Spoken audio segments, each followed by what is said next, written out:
vamos a triunfar, avanzan ya banderas de unidad y tú vendrás marchando junto a mí y así verás tu canto y tu bandera florecer, la luz del rojo amanecer anuncia ya la vida que vendrá, de pie marchar que el pueblo va a triunfar, será mejor la vida.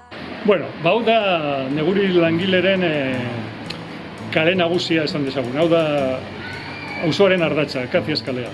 Eta hementik hurbil Jolaseta dago. Jolaseta irekita dago Aresti familiak udaletxeari utzitako donatutako lursail batean. Jendeak ez zekien hori, baina 1975ean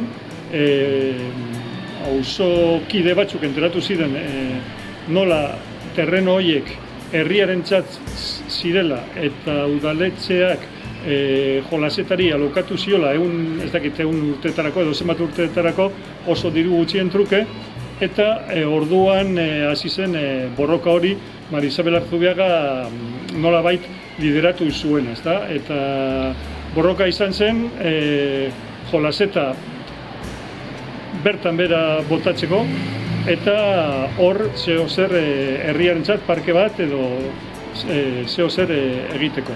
Borroka garai horretan auzo honetan ezen bakarrikorik, behar bada ezagunena hori da, ezta? Baina bai euskarari inguruan, bai euskarari ospatu zenean, auzoan ere bai Maria Isabel ere bai lideratuta, ikastola bat zabaldu zen, eta hainbat gauza, ezta? Eta izan ziren oso, bueno, nik uste dut Euskal Herri osoan eta Estatu Espainol osoan oso momento ilusionantea ematen zuela mundua aldatuko genuela, eta auzo honek zeukan oso bizitza soziala eta politiko handia, eta nolabait